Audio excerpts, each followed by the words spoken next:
Hey guys, the Firebird is here. It's just me, my brother couldn't be here today because I don't know, blah blah blah. Anyways, I have good news today. So, number one, the last video that I did got a lot of support and thankfully it hasn't reached 5,000 likes. So that means that I'm not gonna do the, who's thicker video, Shatter or RC. So meaning that my wife won't get mad at me for making that video or even suggesting it, and I still get to live in this house for the time being. Yep. In other news, Rising of the Shield Hero got confirmed for 2 more seasons. I love that anime and plan on talking about it very soon, so yeah, I mean, it's something that's totally unrelated to today's topic, but I feel like I should mention it because I'm just super happy about that. And number 3, today we're continuing where I last left off, where I talked about the possibility of Dropkick and Shatter still being alive because a fan basically requested the idea to me. They told me, hey, what are your thoughts on this idea? Do you think it could work? Do you think it's true? Could Dropkick and Shatter come back?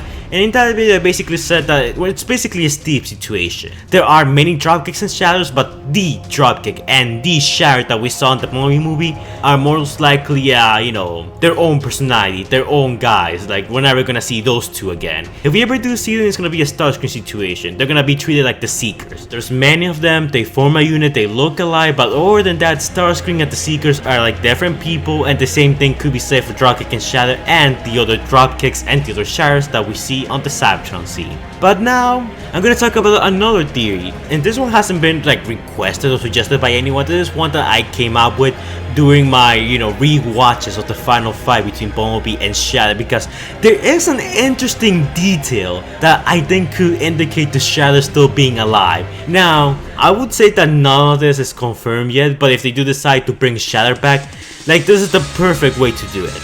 So let's begin. Now, like we all know, Shatter met her end, or supposed end, during the ending of the Bumblebee movie, where she was fighting Bumblebee, but Bumblebee managed to, get the drop on her, and then, destroy the dam that caused a giant ship to, come crashing upon her.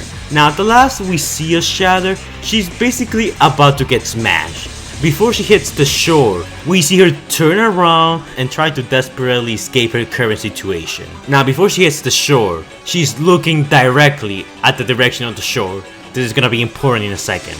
After that, we cut to Shatter, being hit by the wall and the ship, and we see a bit of the ground coming up. Then of course the ship basically, keeps on pushing through, and Shatter, because, being squashed between the ship and the wall, basically explodes. Now, what's interesting is that you can see right before the explosion and while the explosion is happening, there's a couple of parts of her, just floating around, being sent to multiple directions as a result of the explosion. Now, this is the part that's gonna shock you. You can actually see Shatter's head fly out of the explosion.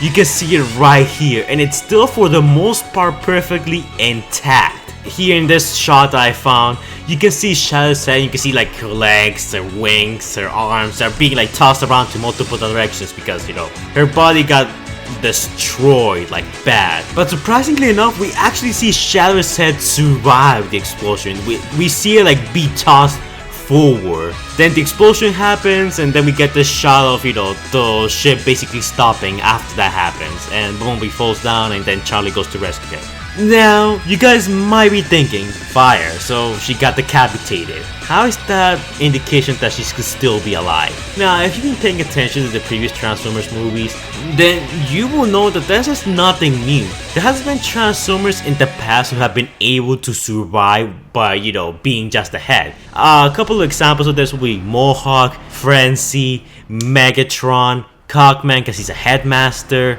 Longhaul who got turned into Iger, the list goes on. So a Decepticon can survive by just being a head. And now you're probably starting to get it. But before I go on, I want to say something. Between Dropkick and Shatter, I said that Shatter has the more likely possibility of coming back. I mean, Dropkick's head got roasted, it's basically burned, destroyed at this point, and his remains are basically underwater by now, so yeah, not much of a chance.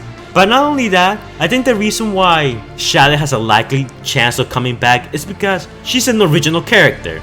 Now you guys might be thinking, what does that have to do with anything? Well, since she's an original character, you can basically say whatever you want from her, like whatever the writer, the director chooses. Like Travis Knight made Shatter a female. He could have made Shatter a boy, or he could have, have Shatter be more like Nightbird, or have different colors, different weapons, different accessories, different personalities. It's not like we have a previous established version of Shatter. Shatter is her own unique thing, unlike someone like Optimus Prime, who, it's kind of mandatory to have the iconic, helmet looking head that he has, his blue eyes, the Autobot symbol, the iconic red and blue colors. You get the point. With Shatter, you don't have to follow any rules. You can basically make Shatter, and this is where the whole thing basically comes together. A Headmaster. Headmasters are Autobots and Decepticons that can basically take out their head and still live on, or transform it into a gun. Cogman was a Headmaster in The Last Night, even though he never did anything Headmastery. But it was planned for him to basically take control of Nitro Zeus's body. Laszlo Ben did a video on this, so if you guys want to check it out, I'm probably gonna link it in the description down below. Now, why can't the same thing be done here for Shatter?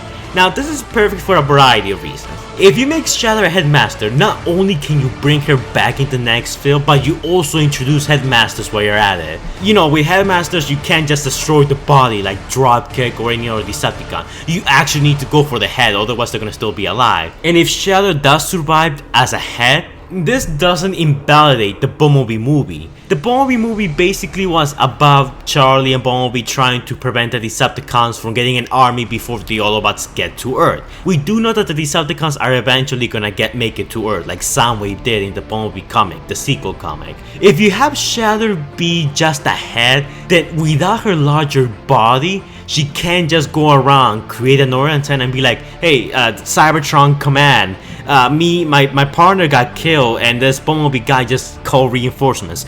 Optimus Prime is in this planet, so can we get the army to come here and, scorch the planet to pieces?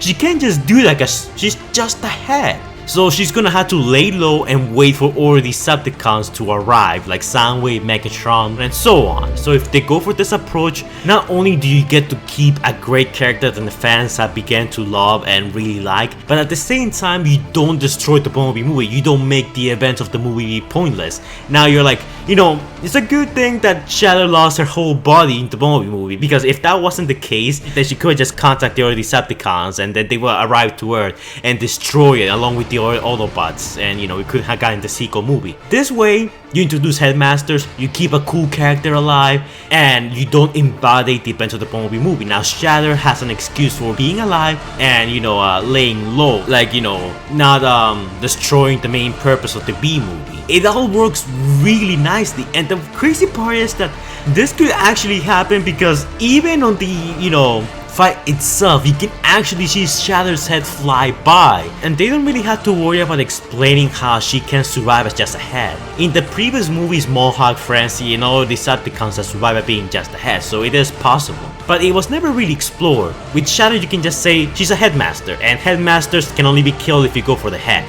If you do that, then that clears up a lot of stuff and makes her return believable and valid, unlike a certain someone who keeps coming back for no reason and has no excuse. Before we go, shout out to our patrons, Maurice Prime. He has gained access to the Scout tier and therefore he's entitled to a shout out from me.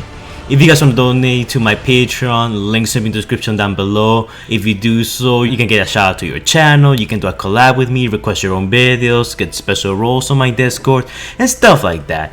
Thank you Maurice Prime for donating, and shout out to his channel. Link to it is going to be in the description down below as always, and go check him out, he needs all the help he can get. And if you want to shout out yourself, all you need to do is donate to my Patreon. So yeah, it's a pretty good deal. But keep in mind we don't force anyone. But yeah, if they go the Headmaster route, this works, it fits quite nicely. Now, did they have this in mind from the beginning?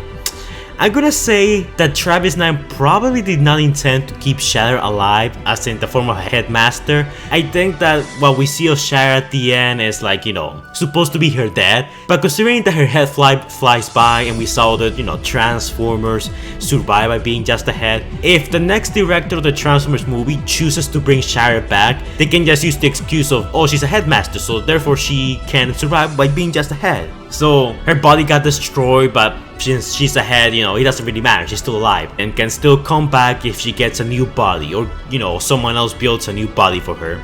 I think this is a pretty solid theory, and unlike Dropkick, Shatter can definitely pull it off because I'm pretty sure Dropkick has never been portrayed as being a headmaster. But Shatter, since she's basically someone new, you can definitely make the case that, oh, well, she's new, she can be whatever we want, so we say she's a headmaster, so there, now she's back.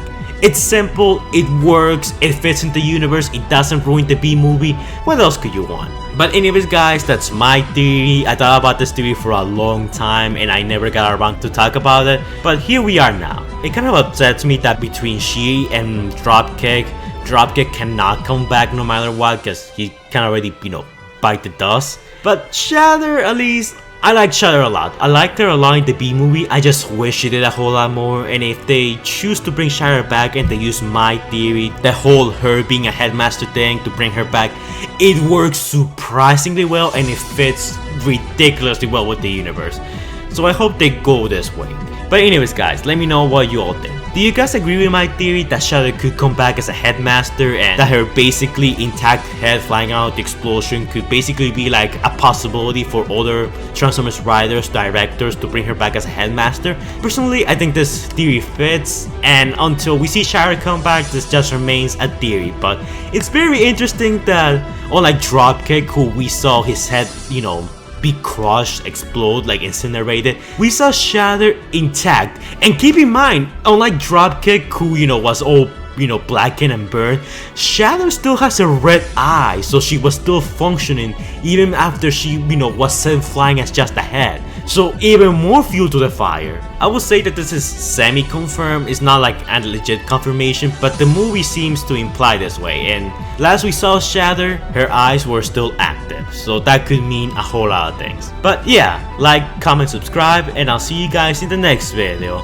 And also, thank you for not making me do the Who Sticker video, Shatter or RC, because I didn't want to sleep in the floor again. Anyways, bye guys.